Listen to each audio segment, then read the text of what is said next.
Welcome to the Andrew D'Angelo podcast. Constant Constance. Each week, Andrew, renowned jazz saxophonist and brain cancer survivor, invites us to look at the many worlds of his guests, with conversations that cover all the arts, human resilience, a little bit of politics, and a lot of humour. You can't fail to have a fantastic time.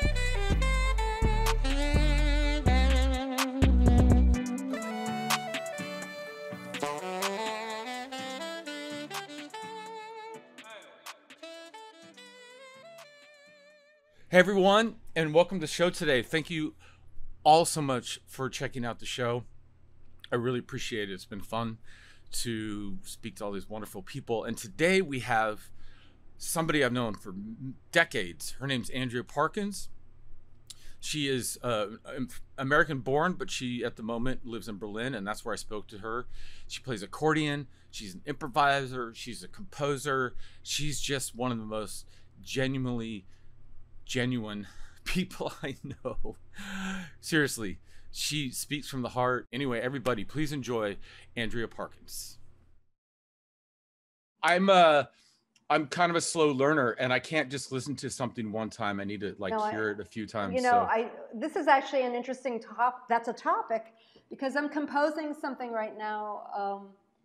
We could talk about this later. I'm composing something right now, which means I have some sound files that I've recorded, and I want them to be in an installation, and I'm sort of trying to figure out what arrangement they should be, and I'm trying to figure out if it's like a concert length piece or it's a perpetual kind of generative piece. Like a loop kind of thing, or? Well, it's sort of like a loop, but anyway, I've been listening to the same thing for like 48 hours running, just leaving it on. Fair enough. And, you know, yeah, I think that's what it should be, but I just turned it off a little while ago. So I have to get it into my ears like that before I know what to do with it.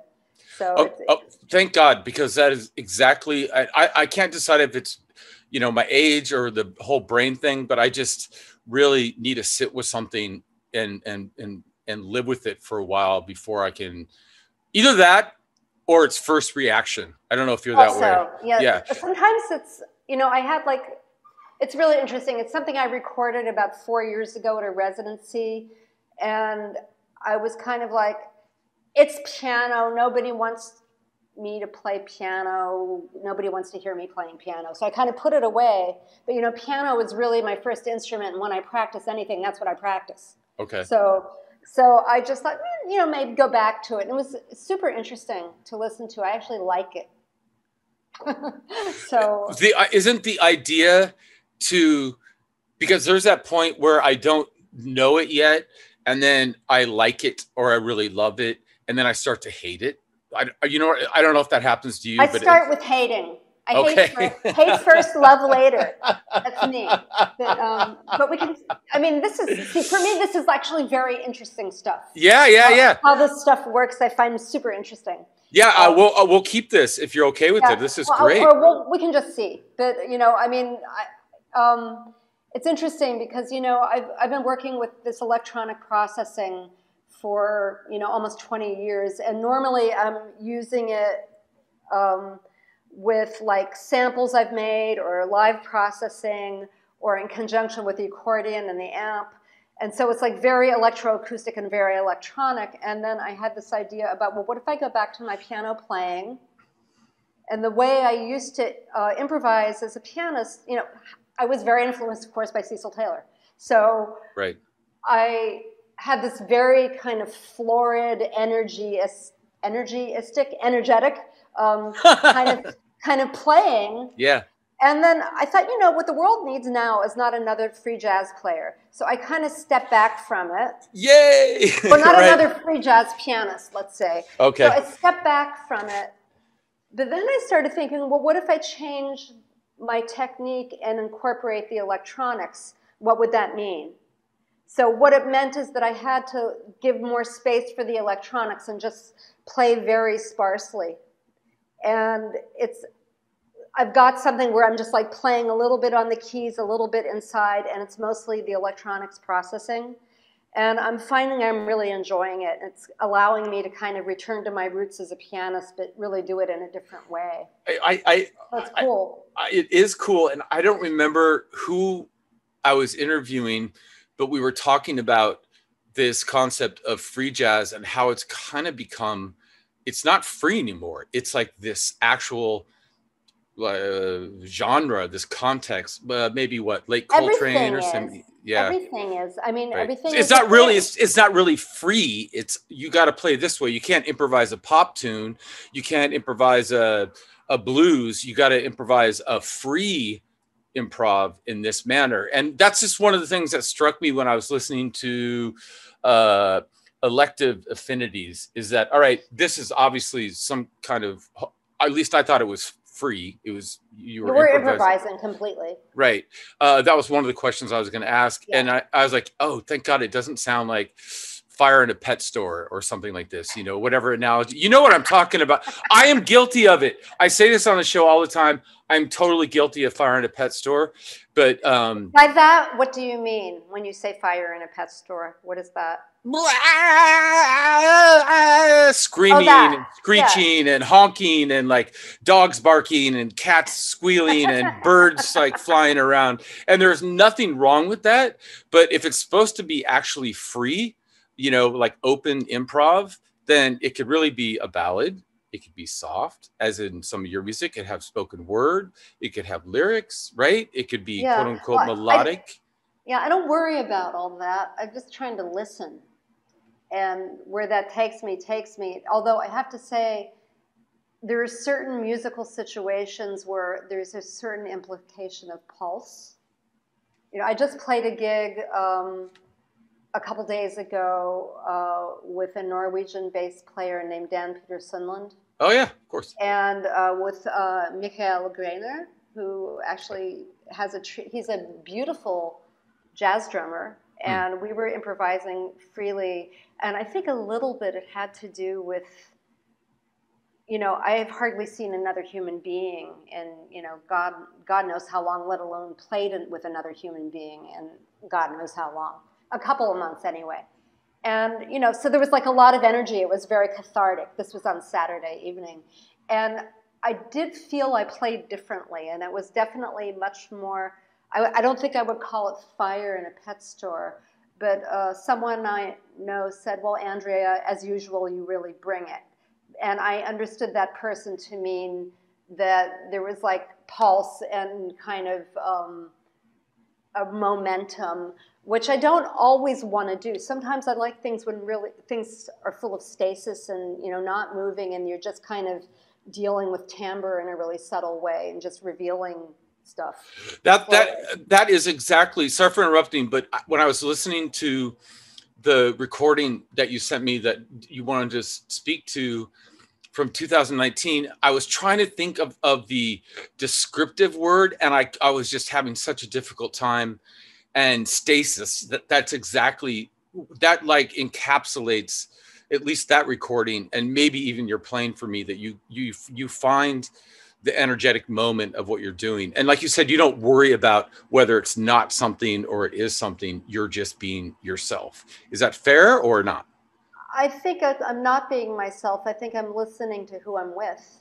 And I mean, part of being myself is listening to who I'm with, and also kind of considering the situation, and also very much considering the room. Like I'm really listening to kind of the acoustic environment. And it's a little bit weird when you're making a record and you play electronics as I do, because very often what happens is that it's just going direct. Right. So you like this, you have headphones on, so you're only hearing through the headphones.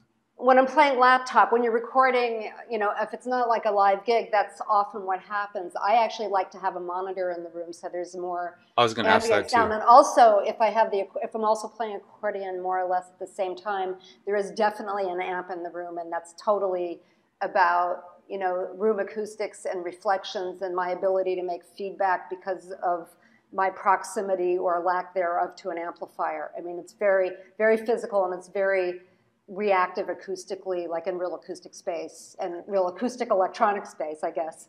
But when I'm doing the laptop, very often in a recording session, it might be that there's no monitor. We're just listening to that stuff on headphones.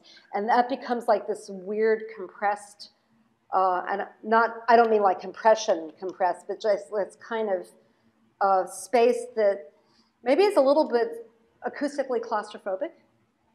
You know, it doesn't have air in it. Well, I think there's this understanding from people who are not musicians that, you know, anywhere from the Beatles to, you know, modern day music, and even before the Beatles, that everybody's in the studio just jamming.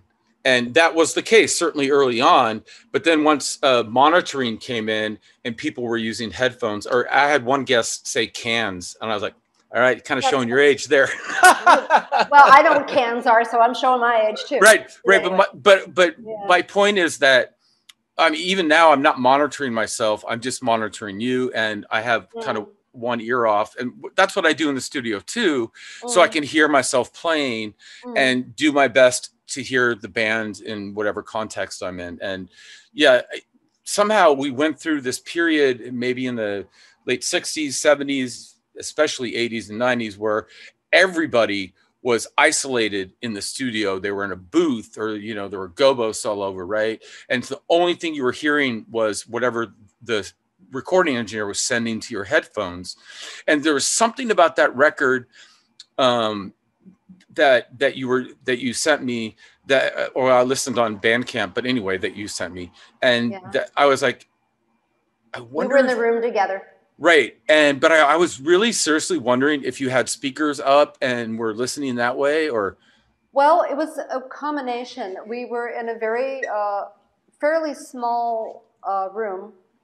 And, you know, I had my amp there with me, and, you know, we improvised, and and I guess I should say, so this record is a duo record with electronic musician Matthew Ostrowski, who's from New York. And he and I have worked together in different kind of contexts, really for about 20 years, I would say. So one of the ways we work together is that I use electronic processing that's Max MSP based, and he is the person that actually built the patch for me, because I am not a programmer. So he programmed the patch for me, and this is the patch that I've been using all these years. So he, in a way, he's sort of, I don't know if you could say he's responsible for how I sound, but he understands what my intentions are with the electronics, and he's been able to make that possible for me. Don't you? Go ahead, I'm sorry. No, don't you think it'd be like saying that somebody's partner, whether it's a boyfriend, girlfriend, husband, wife, that'd be like saying my life partner or whatever it is responsible for making me who I am? No, they influence us, right? They have an effect on us, but right. they are not us. And right. one of the I like to think I'm intuitive. Okay. So one of the intuitive hits I got when listening to the record was that, is this happening real time? Or are you triggered? Right. You're shaking your head. Yes, already. But I think that so many people will go to a dance club and there's a DJ, and the DJ is really just playing a song. Right. And they might do a little bit of skipping around or something like this, or, you know, and put on another song.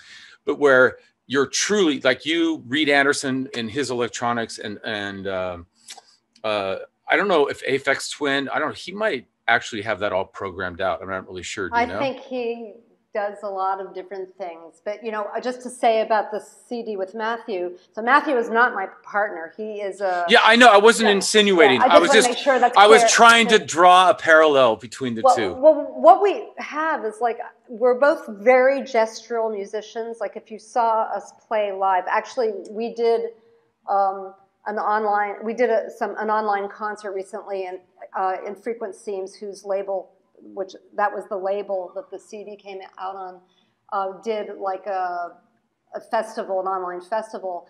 And, you know, he's in New York, I'm in Berlin, and we were playing, and we were definitely looking at each other, and it's very, we have like a real gestural, literally gestural physical language that allows us to connect musically. and it's kind of interesting. I mean, he's a very gestural player. I am as well. But I guess the point being is that, you know, he's playing completely electronic. So we were when we made that record, we were in the room together. The amp was in the room. We were listening to both of our electronics on headphones. So I had his electronics in my cans, and also my electronics. So, you know, we were hearing everything that way. But at the same time, the amp was there. And it's sort of maybe not the best way to do it, but it was a really fun session. And it was recorded by an engineer that I've been working with for years and years named Paul Geluso. Oh, Paul, he's great. You know Paul? Yeah, I know of him. I don't know him. Paul has kind of recorded everything for me, especially like the room pieces and installations that I've made. He's really the guy for me. I love working with him. Yeah, it's capturing sound on a recording is so young that I understand. I mean, I had people in their 20s on my show, and even one young man who is 11 with his teacher because he wanted to talk about something. And, you know, recorded music is only one generation away. It's amazing. I mean, can I just like go on a little sidetrack here? Totally. One of the questions I wanted to ask you. Yeah. And I also had on some students from New England Conservatory who are doing this amazing music, and they do it all by ear. And they talk about how they improvise until they get what they want, and they're documenting it. So I'm curious, Andrea, when you think about it, if somebody wants to play Beethoven's Fifth or some Mozart piece, I mean, they get the sheet music and they can replicate it, no problem. But the music that you're doing, I'm assuming you're not notating. And also these young people from the contemporary improvisation department at New England Conservatory, I was wondering, what if somebody wanted to play that music in 50 years? How are they going to do that? Are they going to sit down and learn it by ear, or, you know, is there going to be some program or app that just... I don't, well... Do you know what I'm saying? Yeah, well, they're not. That's okay. I mean, if you know, maybe they might do, you know, maybe they might hear something I do on accordion and they may wish to transcribe it the way, you know, we transcribe things. I think it's a little bit like this. You know, so I collect sounds and I kind of sculpt sounds. You know, I record different kinds of stuff, you know, and put it together. Some of it is field recordings. Some of it is stuff I made on my instruments. A lot of the sounds that I make, some of them were made in the 80s.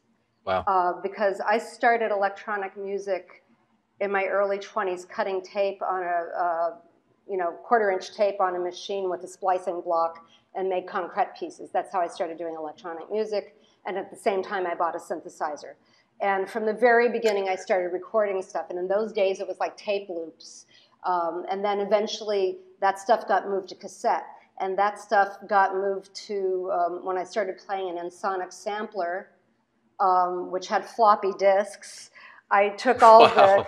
Yep. I mean, yeah, that was it. Well, that was a beautiful machine. It sounded great. Yeah. And you could load discs while you were playing, and you could have all these different layers going on. But so there must have been stuff that happened that you weren't expecting in the floppy disk age. Yeah, but let me get to that in a minute. Okay. So what I want to say is that there was always this translation of format. So going from 1/4-inch tape to cassette, taking some of those sounds and putting them on the discs, and then eventually when I moved over to the laptop, taking that stuff and digitizing it on sound files. So some of my sounds are 30 years old. Wow. And I've done different things with them. And then finally, like this Max Patch that I used to process my sound was actually, the original version of it was kind of based on the structure of the Ensoniq. Because the of the what? Ensoniq? The Ensoniq sampler that I played for years. Because that sampler would glitch occasionally. Like sometimes it would screw up, and it sounded amazing. And it made me think about, a lot of things that have become trendy now in critical theory about the glitch and failure and stuff that fails in order to reveal some other opportunity, which is something I'm totally into, and like not having control. So I this piece of software that I use now, this Max Patch that Matthew Ostrowski helped build, actually is sort of formulated on this idea that you have a lot of things going on and sometimes it's out of your control and you're going to have to let whatever happens, and sometimes it's almost like it all falls apart. I'm very interested in that. Right, because and just be nice to me here, but everything happens for a reason kind of thing? Or can you sum it up? Or like just going with the flow or being in the moment? No, I don't go with the flow. No, that has nothing to do with going with the flow. If anybody who knows me knows I don't really go with the flow too much. But I tried, but, failed miserably. So it's more like this. A long time ago, I was having a conversation with one of our colleagues, and I was talking about how hard it was to be playing music where I'm playing all these instruments at once, and it's almost too much for me. It's almost physically too much where I'm playing the piano, and I'm playing accordion, and I'm playing sampler, and I'm running cassette tapes, and I've got foot pedals, and all this stuff is going on. And I said, it almost feels like it's all going to fall apart. And that person said to me, that's what makes it interesting, because we can feel that tension in the music. And we can feel the awkwardness in it. It feels awkward to me. So I started thinking, okay, well, maybe the fact that it's awkward is interesting, and maybe if I don't worry about being a virtuoso or finessing things, but actually allowing these moments where stuff is really maybe just about going to fall apart, the tension is interesting. So I'm actually going for difficulty. I actually am trying to build difficulty into the not only playing the music, but sometimes stuff that I make that isn't performed but is composed, and which is usually speaker pieces or room pieces, to sort of show that there's like this awkward gesture that almost doesn't quite make it. Very cool. What do you mean by speaker pieces? I don't know what that means, Andrea. Well, I make, as a composer, I don't have a band. I improvise with many, many people, and it's a big part of my practice. But as a composer, most of what I do is make sound installations, or I make performance installations, so that there's, it's stuff that's on multiple speakers in a room, or 2 rooms, or 3 rooms, and it's diffused that way. So multi-channel pieces, for lack of a better way of putting it. And so when you're doing the multi-channel or the speaker pieces, how preconceived are those? I mean, they're totally composed, totally. Amazing. And that happens. They're built on a DAW. I'm taking material. It's like sculpture. You get some stuff. Here's some stuff. Okay, like here's this piece of felt, and here's the lipstick, which of course I keep nearby for Zoom, and and here's my phone, and here's a calculator and a book.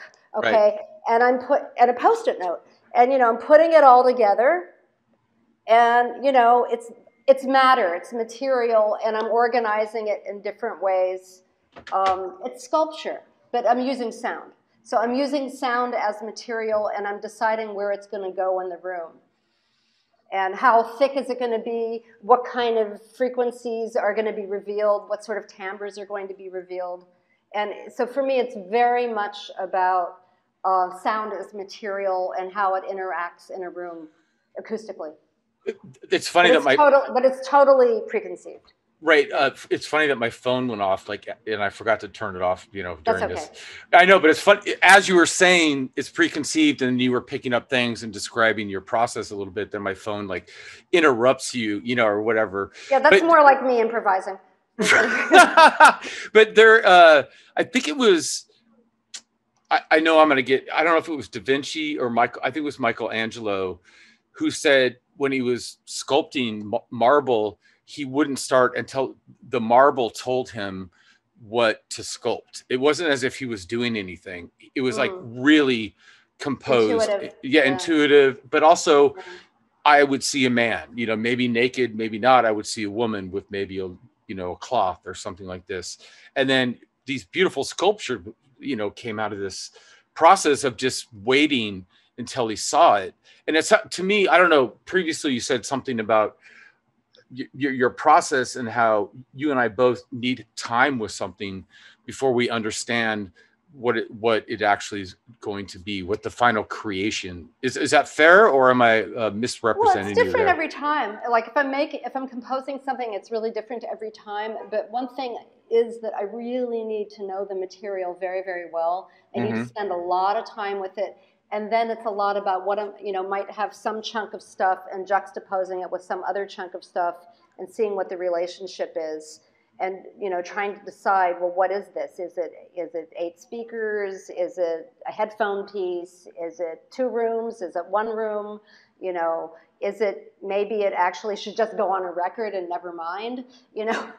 Right. Because I also make a lot of electroacoustic pieces that are basically pre-recorded, and that's what they are. You know, and they're not improvised. They're just, you know, they're composed to be listened to on 2 speakers.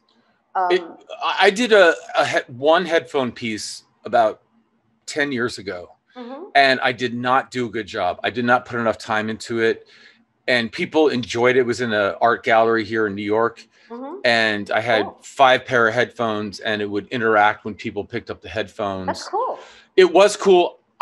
When I listened back, and you know, I'm like, I could have done a better job and done more research and all that stuff. But I'm fascinated by using modern technology as a means to create, or in our case, maybe compose or make music.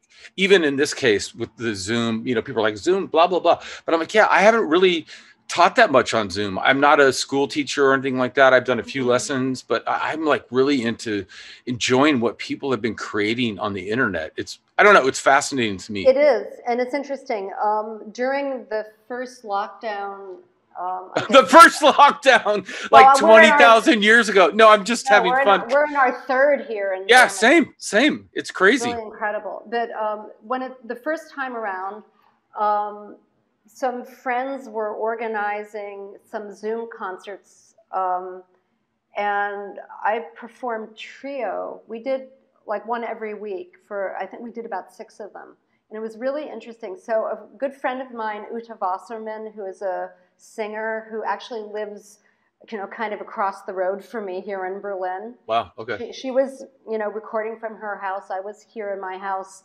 And then a bass player in Prague named George Kromasky was playing. And we played together, trio, and it was really interesting. Of course, I would much rather play with everybody live. But it was a really interesting kind of listening. It was just like super careful and really delicate. It was really something. You know, it was good, I think. I mean, I think, you know, again, it's not my preference, but I learned something about listening. It was a different way of listening, for sure. The 2 New England Conservatory students I had on that I was talking about, Adrian Schabla and Kate Byrne, they created all of their music via Zoom. At least these 2 pieces, and then forward. And I mean, I don't know if you'll like them. I just was so blown away that they were able to create what they created, and they're 20, gosh, I don't know, 22, something like this, 23, some, and so they don't really know anything else. I mean, even Adrian, one of the composers, said he's really never even been in a recording studio. He's always done things in his friends' homes or in his own, you know, home studio on a computer or phone. And I'm like, how the fuck are you kids making this music? And then I was like, I'm sorry for calling you kids, but I'm blown away. I'm blown away. Well, the creativity can't be denied, that's for sure. And people will do it however they can. I mean, I sometimes think about, well, what will I do if there's never electricity anymore? Like, what am I going to play? Because so much of what I make is really contingent on electricity. I mean, I love electroacoustic music. I love electronic music. I love the machines. I love the tools. I love how the sound works. And I thought, what will I do? But the truth is, I'm pretty sure I'll be okay. I'm sure I'll find something to play, even if it's like a rock or something. You know, it's like I'll find a way. But I do think about that from time to time now. You know. So, right. I do too, and I don't know if you know if I told you when we talked yesterday, but that the power went out on our block. Yeah. Yes. Yeah. And you know, you feel helpless. You know, I couldn't use my laptop, my phone died, blah blah blah blah blah, lights. And my neighbors are all in the 80s and 90s, and we just were like, what are we supposed to do? Like read a book? I was like, I guess. I don't know. Yeah, well, if you have enough light and you can read a book. I mean, that reminds me a lot. I grew up really in the countryside as a kid, and we lived way in the woods. And, you know, the power would go out quite a lot because we lived in the woods, and there were, you know, it used to snow back then in western Pennsylvania. Right. And it would be heavy and wet, and it would knock trees over, and it'd knock out power lines. And we'd get snowed in, and, you know, you build a fire and read a book. Right. You know, but it's a little bit different, you know, from, let's say, what just happened in Texas. That's another story. Right. That was a whole, you know, we had sort of a situation that we'd be okay, but it wasn't like, it wasn't about, you know, sort of a faulty infrastructure. It was about, you know, it's a lot of snow, and, you know, now and then the lights go out. But, you know, people weren't dependent on technology to take care of themselves or to entertain themselves with, or to communicate in that way. But no, I mean, the phone would be out. I remember once we got snowed in, and, you know, my dad was kind of a sensitive guy who didn't own a chainsaw, so we couldn't really get out because because there were trees down on our driveway. Oh, I see. We had to wait for the neighbor to figure out that we couldn't get out. Right, you know? right. I in our power outage last week, and my 100-year-old neighbor called me. He said, Andrew, my lights went out. Does that mean the heat's not going to come on? I was like, yeah, probably. She goes, what do I do? I said, I don't know. You were in the Great Depression. Figure it out. Put a coat on. Put your hat on. Huh? Bundle up. Yeah. I didn't know what to tell her. I was like, you want me to come down and cuddle with you? But I you know, as I'm listening to you and these records, I'm thinking you're really, really, really dependent on technology with your music. And I wonder what it would be like to take Andrea Parkins into the woods or to the beach or just somewhere and say, all right, make some music. I bet you could do it in a minute. I'm pretty sure I could. I mean, I wasn't kidding when I was talking about rocks because, okay, granted, I amplify them, but, you know, I work with a lot of objects that are not electronic. They're really, you know, kind of doing a sort of Foley with them, you know, just manipulating them to make sounds. And granted, you know, I take advantage of the fact that I can process the sound with my, you know, software. But it's not actually necessary to do that. I can, you know, it's percussion, basically. You know, working with objects, it's kind of percussion. And, you know, you can elicit different kinds of sounds. Yeah, but see, even you clapping right there was musical to me. I mean, that was already music. And I think you just exude music. You say you don't remember the show, but I saw you in Seattle at the Earshot Jazz Festival at this venue called On the Boards, which, by the way, I just think is a cool name. And you were with Ellery Eskelin on tenor and Jim Black on drums. And holy shit, what an amazing band. I mean, I don't even know how to explain. I was in the first row, and I remember because I had my feet on the stage, and the stagehand or somebody, stage manager, yelled at me, you know, and he's right. I shouldn't have had my feet on the stage. But my God, you're playing, and especially Ellery, just blew my mind. I mean, the fact that I remember, you said it was probably late 90s. I agree with you. So, you know, 20 some, whatever, is it 20 years? It is 20, right? Yeah, at least. Yeah. I mean, I can just see, but mostly feel that moment. And I just want to say thank you. And also all the times that I saw you at the Knitting Factory on Leonard Street. And I don't think I ever saw you play on the Houston Street location, right? Well, I think the very first gig that Ellery and Jim and I did was at Houston Street. It was the very first time we played together at a concert was there, and I remember it vividly because I was really nervous because Ellery's music in the beginning especially was really hard for me to play, and there were a lot of notes on the page. Right. And well, I mean, it's interesting because over the years he wrote less and less, and he was sort of able to put very little on the page, and it would kind of activate all kinds of interesting stuff. But that's because we knew each other so well by then. But at the beginning, there was a lot of stuff on the page, and I sort of have the memory that like making it work was really hard work. To make it work and make it musical for me was hard work. And I remember that first gig being super nervous. And also at that time, I had, one thing we didn't talk about earlier is that before I started playing with Ellery, I was mostly playing free improvised gigs that were kind of non-idiomatic, or I was playing with, I think I played a bit with Joe Morris and a guy in Boston named Andrew Newman, and I was making electronic music pieces, and I was playing in rock bands, and I kind of, but I'd been studying improvisation for years with a guy in Boston named Harvey Diamond, who had been a student of Lenny Tristano's. And this was all on the piano before the accordion or any of this other stuff. And so I kind of had a lot of issues about, I kind of felt like I could play in a jazz context, but I was a little bit worried about pulling it off. And it was, I was pretty thin-skinned about it at the beginning in Ellery's band, like kind of worried that maybe I couldn't cut it. And it was hard for me. It was actually hard for me in the beginning. Yeah, but in the end, obviously, you nailed it. I mean, that's, to applaud you. Yeah, it was a lot of work and right. A lot of patience on Ellery's part. I mean, it was also interesting. It's funny.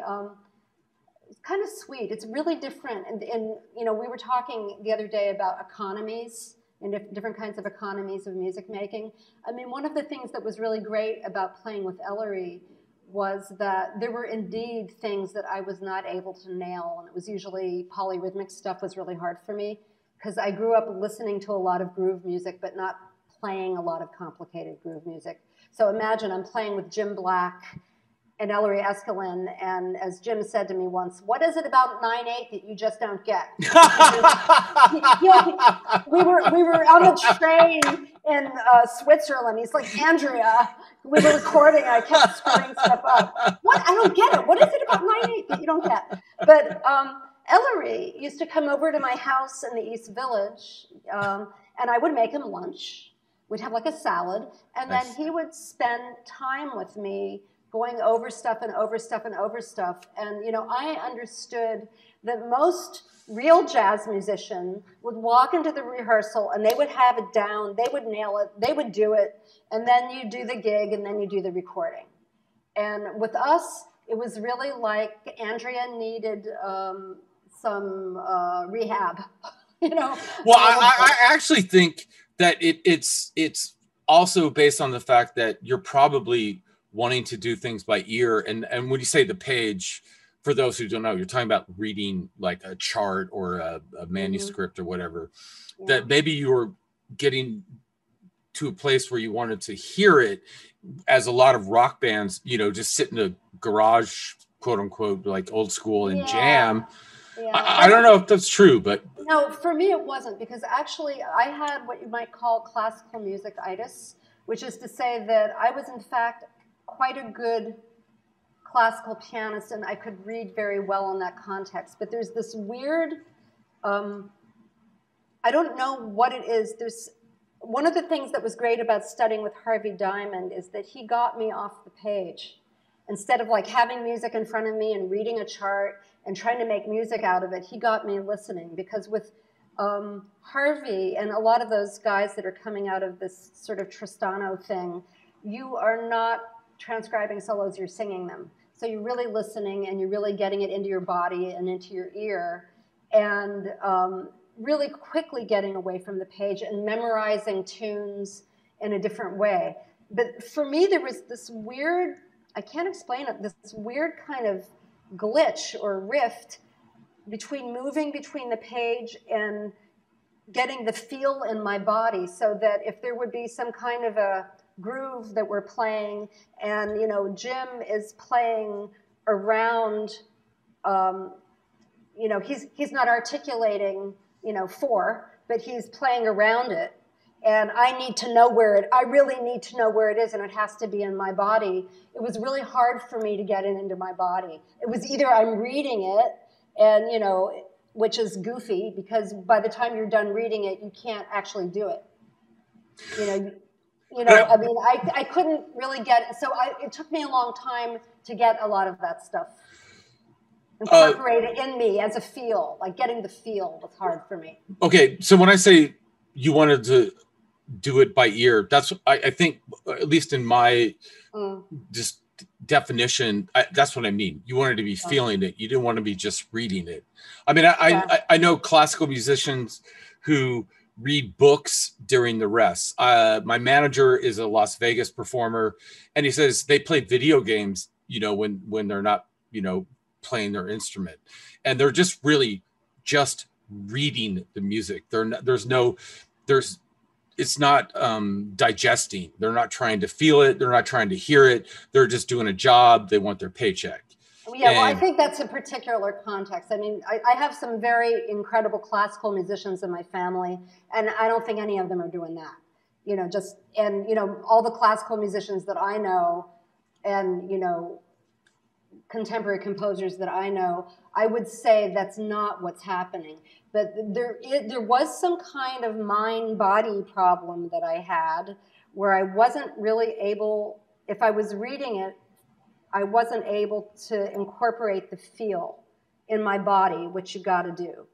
And it took me a long time with Ellery's music to really get there with it. And in fact, the last time I was a side person was in Ches Smith's band, and there was a similar issue. The drummer, Ches Smith, right? Yes, sorry. Right. Drummer Ches Smith, he had a quintet with me and Mary Halverson, Tim Byrne. And who's been on the show. Mary Halverson's been on the show. Yep. Yeah.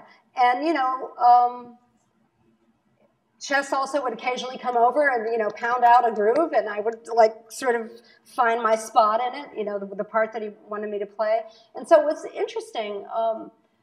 And kind of one thing that I should say about, I think Ellery's band was incredible, and I actually think Ches's band was pretty incredible too. But one of the things that was really important for me after a while, I mean, that band broke up in 2010, so that's like 11 years ago. In the last 5 years of that band, I was really beginning to realize that the kind of music that I wanted to make and to play was not that music.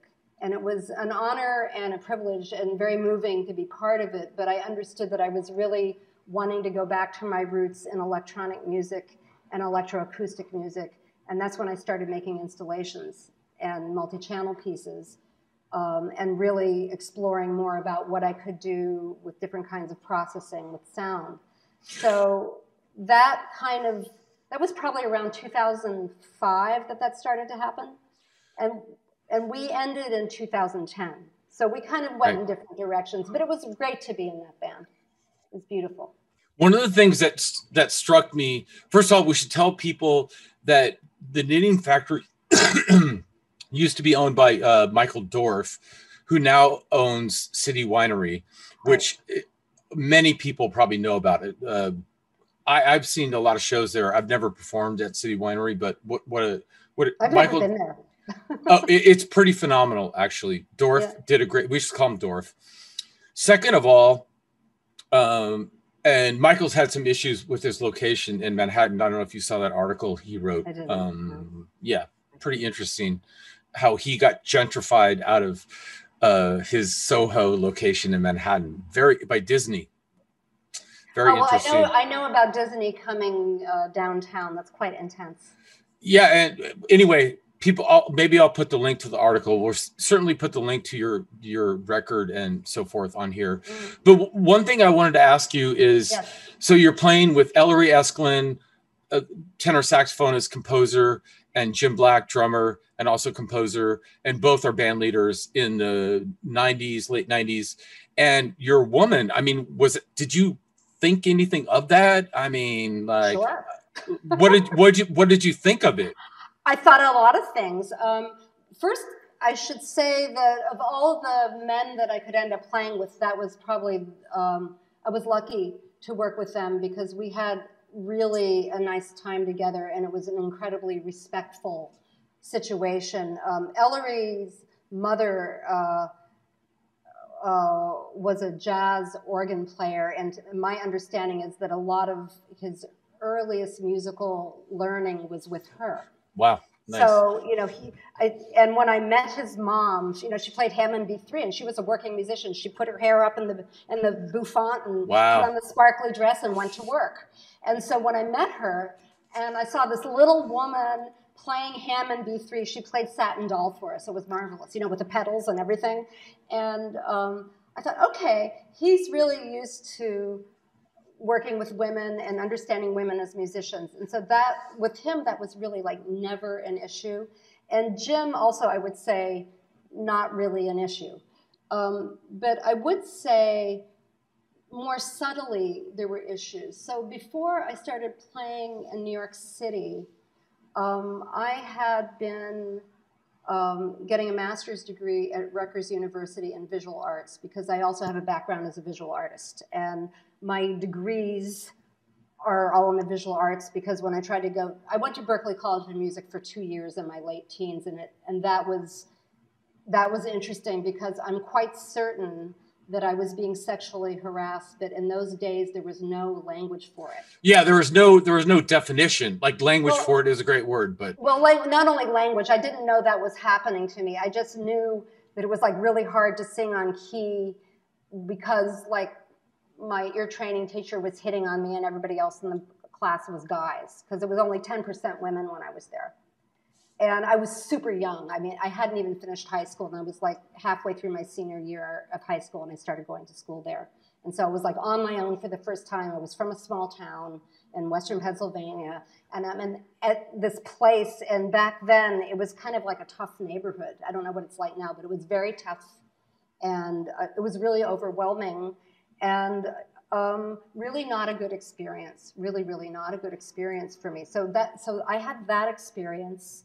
But then a lot of nicer things happened, and I sort of found my way to art school where I was making electronic music and experimental film, and then eventually drawing and sculpture. So I did that for a long time, and when I moved to New York, I moved essentially to play music, but also to get a master's degree in visual arts, and I moved with another musician, a boyfriend at the time, from Boston. We moved together, and he started playing music, and I was finishing this master's degree. And then the second that I finished that master's degree, I started playing music in New York, like really much more. And the problem was, this was the early 90s. It was, I had been in a program where pretty much all of my peers in the program were gay women who were very political and very, you know, connected with identity politics. And it was super interesting. And I questioned a lot of my own, you know, ignorance.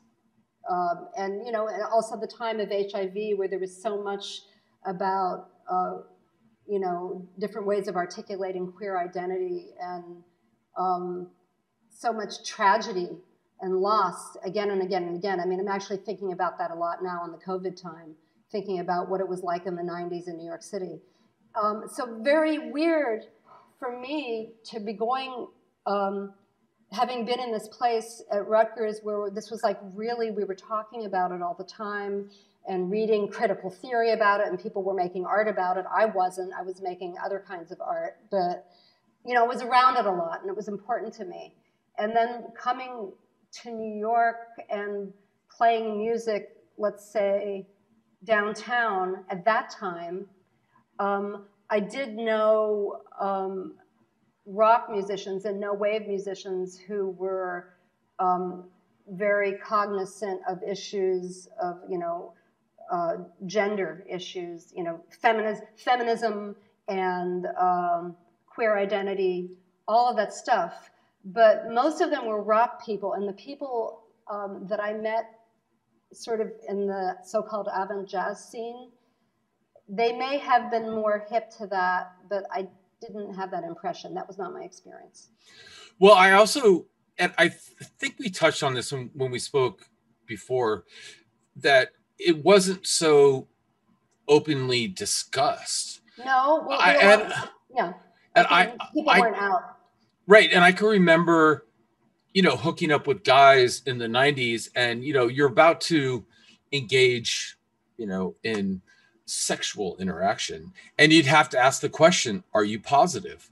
I mean, you're in this very intimate moment, and you have to ask, or you're supposed to. I'm not saying that we always did, like, hey, by the way, can I see your COVID test before we, or your AIDS test? It was a very strange time. It was a really sad time. I agree. And the fact that when I brought my boyfriend at the time to shows, that I told him we can't hold hands and we can't kiss, whatever it might be. But maybe that's on me. Maybe I was paranoid, but you obviously didn't feel safe to do that. Right. In that context, and it might have been you, but it might not have been you. It might have been the combination of you and being in that scene and what you thought you might have to lose or you might have to defend. That's possible. I don't know. No, that's a really great summation. And one of the things that I had this author on the show, James Gavin, who is finishing up his biography on George Michael from Wham. And, George Michael getting caught in a bathroom in LA having sex with another man ruined his career, at least in America, not in Europe, not in England. But that was like pretty much your life is over. What year was that? Great question. I don't remember, Andrea. I'm sorry. A while back. It was many years ago. Yeah, exactly. It was a while back. Yeah. And I think it was 2006, something. Actually, people don't get mad at me. I don't remember, but I brought this up on the show a few times. But I mean, literally, like a mega star gets caught having sex in a bathroom with another man, and boom, his career is over. And I find that really sad. It makes me really unhappy. I mean, if you came to a show with a boyfriend or your husband or whatever, a partner, nobody would care. And somehow, if it's a same-sex thing, I don't know. I just find the whole thing fascinating. I think hopefully we're somewhere else now, but I don't know if we are, Andrea. I'm not sure. I hope we are, but maybe not. I mean, one thing, but getting back to this issue of like being a woman in that scene, I do remember having a conversation with another woman musician who thought that I was kind of overreacting to what I perceived to be kind of the difficulty of being a woman musician in that scene. She told me I should just be going for it. And it's interesting because one of the things that I think is really important, I remember having this conversation with Jim Black like 1,000 years ago, and I think he would have a different perspective on it.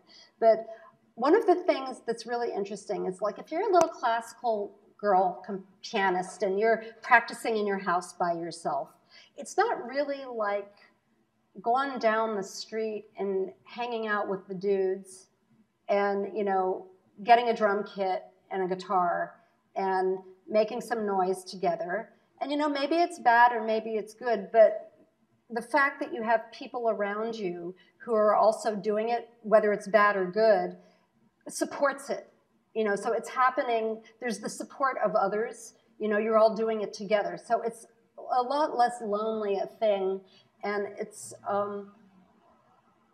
kind of hard to intersect at a certain point. Like if you're used to really being on your own and you kind of want to join the cool kids who are playing music.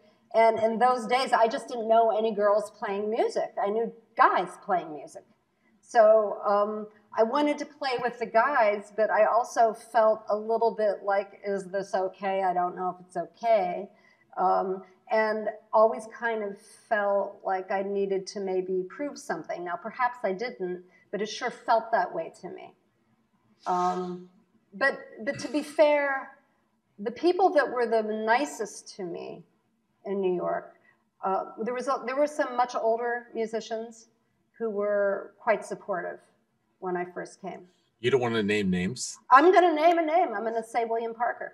Oh, William, yeah, great guy. I'm going to say William Parker was really a doll.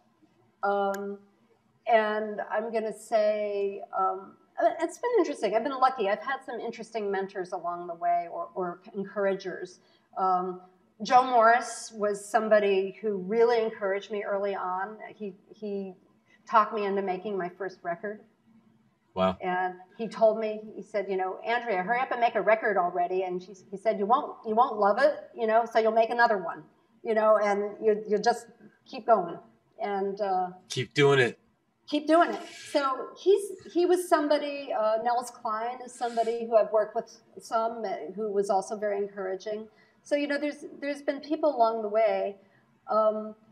It's interesting, now I'm working a lot more with women than I ever had. You know, I mean, I don't know if we said this, but I live in Berlin now. I don't live in New York City. We have not talked about that, I don't think. And I am working with a lot of women here. And it's, I mean, I like working with musicians. I don't care what they are, but, you know, it's interesting. Can I say something? You're working with Liz Cossack, right? Or at least you're doing some virtual show with her involved. You are. I wrote it down. Yeah. Do you know Liz? Do you know her? I do know Liz Cossack, but and when am I doing it with her? I don't know. I just did it. I played on a bill with her on Saturday. Right. Okay. That's what it's past tense now at this point. Yeah. Okay. And I just saw her. It was great to see her. She sounds great. She's amazing. I really love her. Also a very nice person. Yeah. I also, I guess in the end, as I mentioned when we were talking the other day, whatever, that I feel like, you know, it's important to open up the door and to this room so we can all discuss our experiences so that we can understand what's happening and that we understand the struggles people have gone through. As I told you, I had Danae Greenfield, that young pianist, on the show. I think she's 26. She might be 27. And she went to Berkeley 25 years after us. And she had the same experience. She was like the only female, only female in the jam session thing. And like, why is everybody ignoring me? Why am I not being invited on stage? And then somebody does pay attention to her, but it's just because maybe they want to, you know, hit on her. When you said hopefully it's gotten better, I think it has, but the only way it will even get better is if we discuss it. And I think that's important. I agree. I would agree. I mean, one thing I can honestly say is that I was really not very good when I got to Berkeley. I mean, I had been a pretty good classical pianist, and I had this idea that you go to school to learn things you don't know. Right. Which I think is very sweet, because actually I was right. But you know, my whole notion, I was interested in jazz, and it's incredibly sweet and naive as I think about it, because my exposure to jazz was quite limited. My older brother, who lived in New York City, I have a brother who's about a decade older than me, would buy me records. And so when I was about 14 or 15, he brought me 2 double albums. They were both prestige re-releases, double albums. One was Sonny Rollins and one was Thelonious Monk. And I just listened and listened and listened and listened and listened and listened to those records. And so I thought Thelonious Monk is what jazz piano sounds like. And yes, but I was very shocked when I got to Berkeley and someone asked me to transcribe an Oscar Peterson solo, because I thought, why? You know, I mean, like, I couldn't hear it. It sounded really boring to me, because the whole thing, you know, God bless Oscar Peterson, but the whole thing, what was so attractive to me about Monk was like his articulation, his address, sort of this timbral thing that he would elicit, and this sort of particularity of it, the very idiosyncrasy of it, which I never heard anywhere else again. Not surprising, because it was Thelonious Monk. Right. So to me, that was like the definition of jazz piano, because I hadn't heard anybody else, except for I think my parents had a Dave Brubeck record, and I didn't like that. Right, so, like Take Five or something like this. Yeah, totally. My parents liked classical music, and like I grew up in a house with all kinds of music, but not much jazz. Like everything else, but not much jazz. So it was, I grew up like on funky music and, Stravinsky, which was all good. I mean, now what I understand is that the music I was attracted to was all timbrally kind of particular. So like Stravinsky and Carla Bley and Monk and,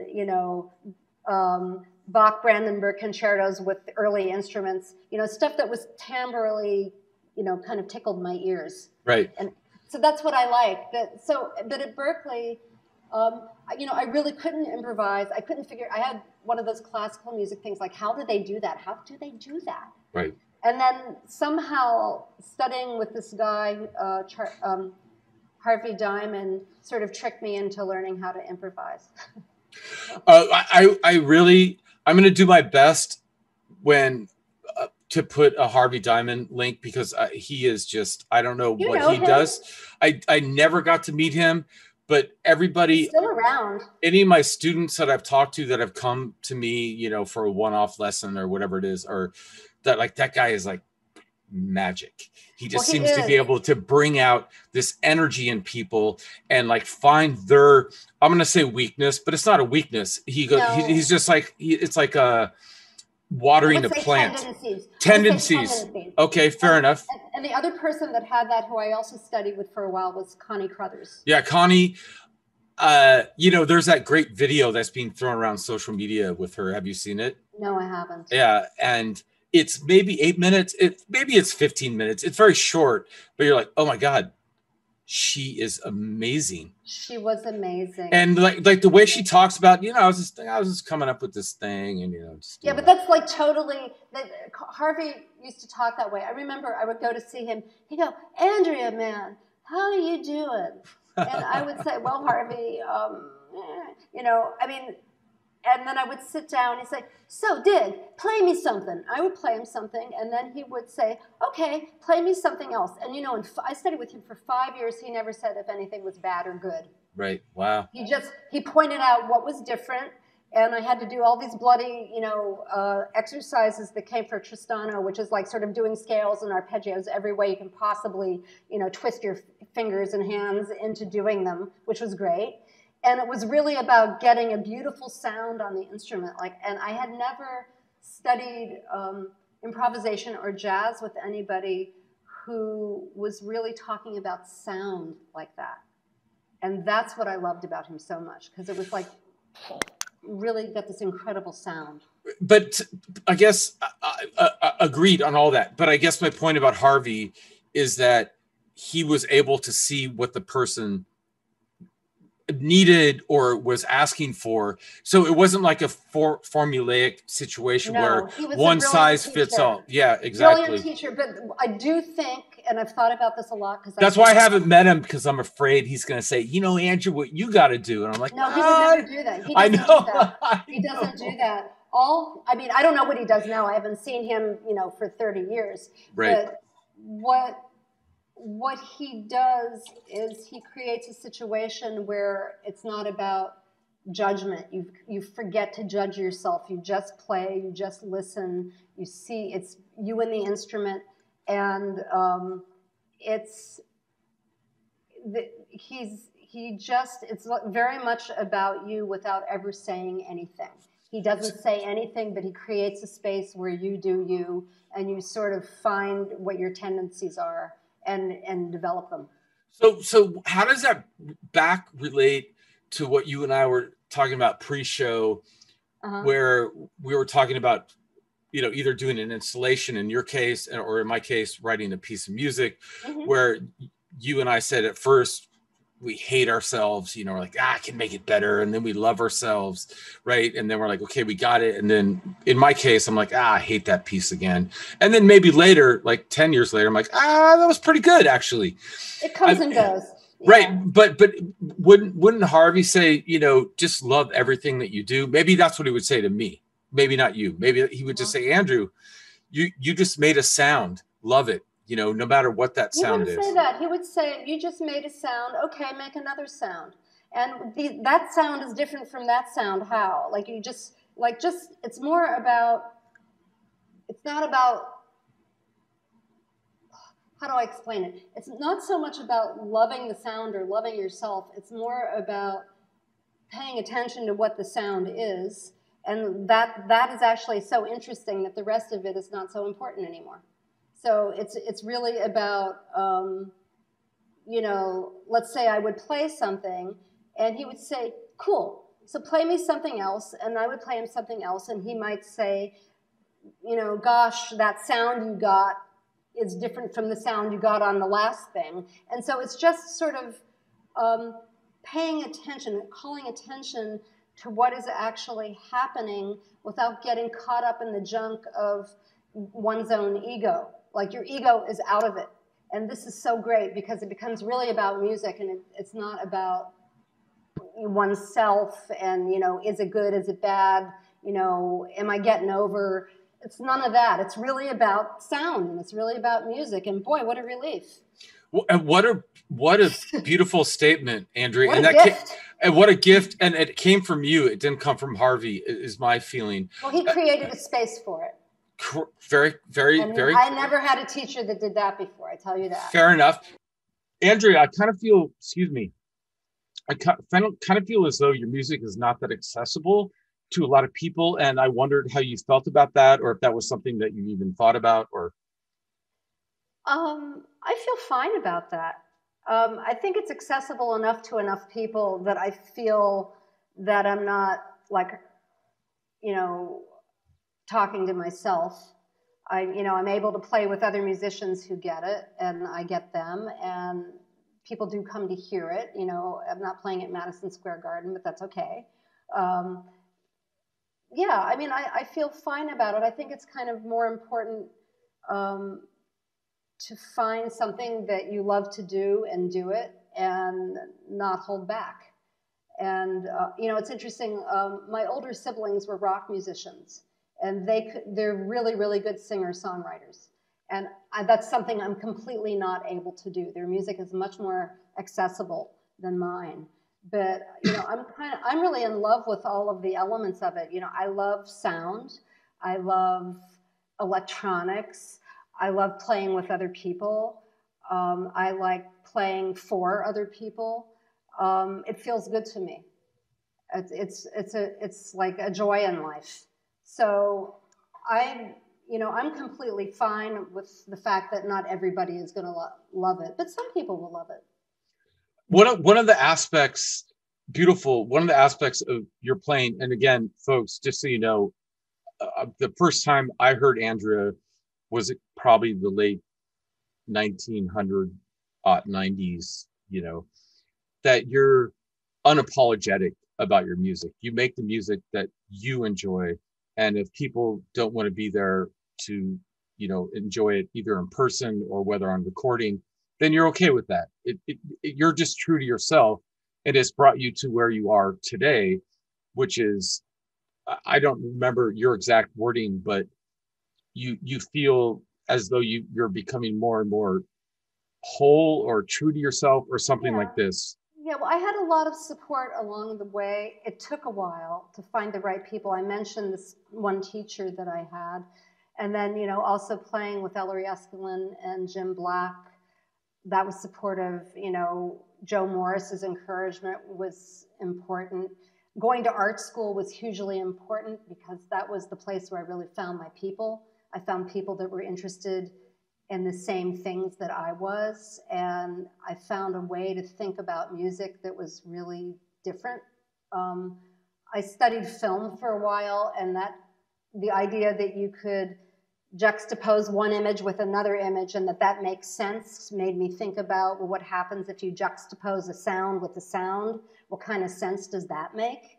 And that was kind of a way for me to think about music that was really different from playing classical piano or playing in a jazz band or a rock band. It was just different for me. So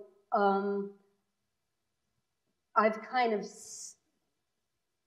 taken all of these influences, being, studying visual art, studying film, playing with all these different incredible people, and just accumulating that knowledge. It's like the longer you live, you're accumulating knowledge, and it becomes who you are. And now I do want to say, it doesn't mean, of course I care what people think. Of course I care. I want to make the best work I possibly can, but on my own terms. Like, it's work. What we do is work, but there's a lot of joy in it too. So it's both, in fact. It is. And I remember, I don't know who I was talking to. It might even been my own mother when I said, yeah, I have to work. I have to go on tour. And she goes, it's not work. You love it. Like, yeah, I do love it, but it is work. And it is absolutely enjoyable. But you had this amazing comment you made during the break. And I don't know if you want to speak to it, about you're talking to your 16-year-old self, or maybe somebody who is 16 now, maybe female, maybe not, coming up. And I'm going to paraphrase you, and I know you'll correct me if I'm wrong, but it's all right.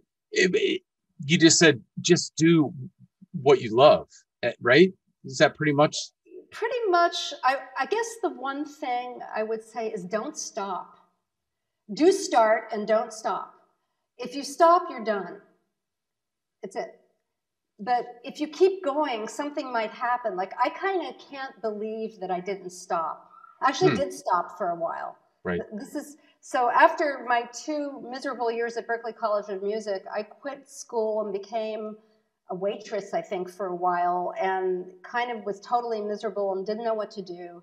And then I went with a boyfriend to Europe, and, we broke up while I was there, and it was just like terrible. But then I was in London, and I heard Carla Bley with her band. And I saw this woman with this incredible living, breathing organism of a big band with like the most incredible sounds.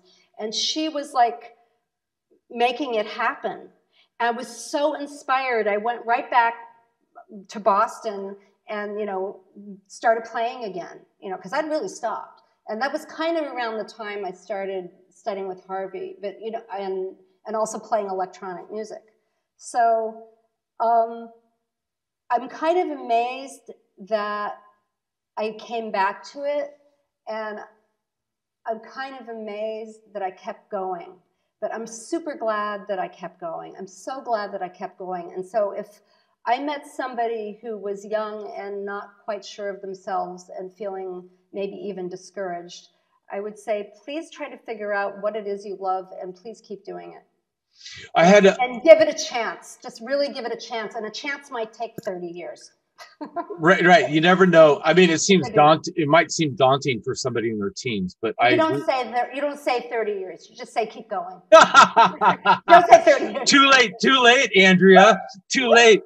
But the first of all, let's clarify. Carla Bley is just phenomenal, and she has been, speaking of keeping at it, I mean, since the 60s or 50s even? 50s, I think. Yeah, 50s. And I had this young... She was my hero. To be honest, she was in Seattle when I was coming up, and she was my hero too. And she had that hair, the kind of curly, and she was conducting this big band, but she wasn't playing In the Mood or Tuxedo Junction or whatever big band, chart. Probably playing her music. Yeah, exactly. And you just didn't see that. And one of the things that I remember is that, my teachers at the time, white male aside, privilege, my situation, were saying, you can't write your own music. But I was, since I was like 15 or something, maybe 14. I just Really? wanted, Wow. I wrote my first song. Why did they say you can't write your own music? Oh, because you're supposed to do something else first, like learn standards, nice. which I did. I Nice. was learning standards at the same time, but I just heard all this music. And I mean, at this point, you know, Pat Metheny recorded a song I wrote when I was like 23, you know, like literally Cool. Really cool. 2 years ago or something. Pat like was like, I want to record this song, Tune Blues. And I'm not patting myself on the back, but I'm just trying to say, like, whatever your aspirations are, you know, maybe Tool will play your song at some point, or, you know, whatever your genre is. And so it's worth it to tell people, don't, I mean, you veered off the path, you think, right? You were a waitress or whatever you were. Well, I mean, I was 20, and you know, that's about the right time to be all messed up, and I certainly was. You know, I waitressed. I mean, it was good. I grew up very, very, you know, upper middle class, privileged. My parents told me that my job was to study and to practice the piano, and so I kind of hadn't worked very much. I taught piano lessons a little bit and babysat a little bit and painted houses for my dad a little bit. But basically, I hadn't really worked very much, and it was good for me to work. Right. It was, you know, so I waitressed, I worked in bookstores. I ended up eventually becoming a copy editor. And actually, when I moved to New York, my day gig was working in publishing for a while, and then I ended up being a contract grant writer. And it was good. It was, you know, I made a living because I wasn't making a living from music, I tell you that. But you know, it was good to know that I could do that. But I did feel really unhappy after I finished Berkeley because I really wanted to go to college, and I couldn't quite figure out how that was going to happen. And eventually I did make it happen. And in fact, I had a very scenic route through my education. I finally graduated from college when I was 29, after going to a lot of different schools and, you know, ending up in art school, and that was a good thing. But it took me a while to find it, you know? There's so many stories about, I mean, I know how people feel about Bill Gates. My family knew Bill Gates. My mom was pretty close to him coming up. We all lived. And a lot of people dropping out of high school and so forth and becoming very successful. And or like Michael Jordan not being accepted to his high school basketball team, you know, not getting on the team. Is that true? Yes, apparently. Wow. I don't know. Maybe that's a folklore, but it's certainly a story that's told. And I think it's in that Michael Jordan documentary that's on Netflix called what's it called? Oh my God, I can't remember. I don't remember the name of the show all of a sudden, but we have German Netflix. I don't think it's on it. Right. There's a great documentary series about Michael, and he did get rejected. He didn't make the team his freshman year or something like that. So he just worked his ass off because he wanted to play basketball. That's it. And so, you know, when I think I kind of interpret this as when you meet those hurdles, you're saying, just keep doing what you love, and if you have to do something else for a while, then do that. I mean, I've also done the same thing. I did contracting for a while because music, you know, back in the 90s at the knitting factory, you know, even though Michael Dorff had a lot of money, we were making $100 a gig, right? $150 a gig. Wasn't that much? That's a lot. Yeah, right. Well, I don't know. Right. I think it was more like $40, but you know what I mean? I think that there's this understanding that we walked right into on the stage like, thank you, ladies and gentlemen, welcome Andrea Parkins, you know, or Ellery Esklin, or, you know, James Taylor. I mean, we all had to start somewhere. Well, and I think it's all changed anyway. It's going to be interesting to see how things go next, you know, with all that stuff. What do you mean by that? Well, you know, nobody's performing at the moment because of COVID. Right. And it remains to be seen once this is over, not to be negative, but to be realistic, it remains to be seen, you know, what's left, because it's been a long time since, you know, venues have been able to be open. So I really hope that, I mean, I'm in Berlin, and that's different from New York and other places. but there were a lot of really wonderful venues here that are self-organized or funded, different range of things. And a lot of the really, it's a question about whether a lot of these places are going to be able to reopen. They may not make it financially. And what that does for the musicians or, the scene, I mean, it's really intense to think about. But we'll have to see. We'll have to see what happens.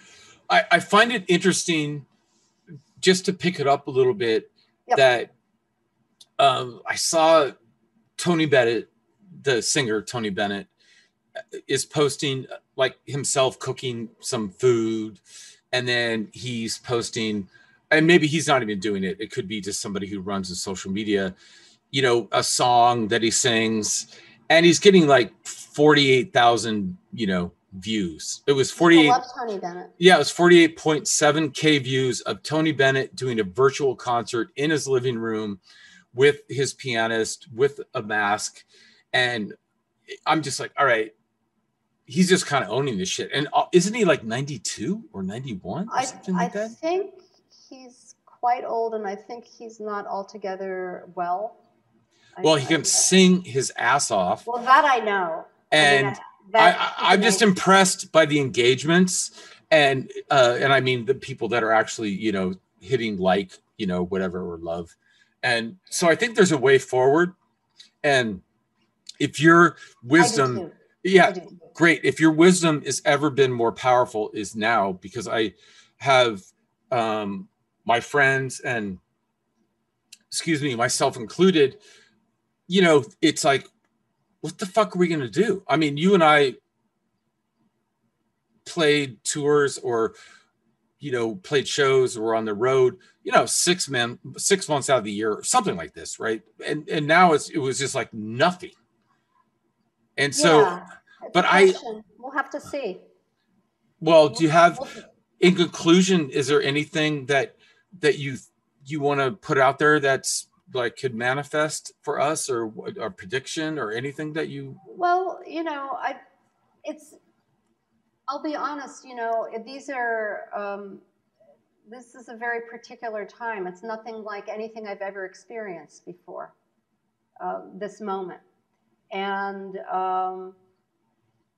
I think, I'm trying to focus on what I love, which I kind of have always tried to do, and that comes and goes. It's really, I miss my friends, I miss my colleagues, I miss being in the presence of people. Yeah. I mean, I make pieces that are meant to be heard in rooms. Like when I say I'm making multi-channel speakers and pieces for loudspeakers and installations, that presupposes presence, that somebody walks into a room and can have that experience. But right now they can't do that, So I'm kind of making this stuff that I hope people will be able to experience as it's meant to be experienced. But it might be that I'm going to have to think about doing it some other way. And so it's a little bit like what I said about doing those Zoom concerts. Of course, I'd rather be in a room playing music with other people, but I did find it was like finding another language that we could all speak together on Zoom that would work, And it was very moving, because the point was that we were all striving to meet each other in whatever way we could. And that's quite moving. So I would say, if I had any wisdom, and I'm not wisdom, I'd say we should strive to meet each other in whatever way we can. That's what I would say. Right.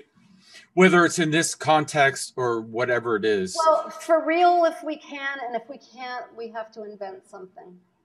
And I'm, and that's what I think.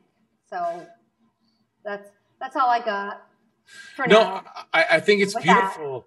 And Andrea, I thank you so much for being here. And I know people will love getting to, understand you more, and hopefully they'll go and check the link and listen to your music. So thank you. Have a beautiful night. And, and you. I don't, yeah, thank you. All right. Talk to you later. Okay. Yeah. Bye, everyone. Take care. Thank you for listening to this episode of Constant Constance. Tune in every week for new conversations. And if you want even more, check out Andrew's Patreon for more exclusive content and additional conversations. Hosted and produced by Andrew D'Angelo. Edited and mixed by Lucy Little. Original music by Andrew D'Angelo and Maximilian Moore D'Angelo. Intro is Henrietta Weeks.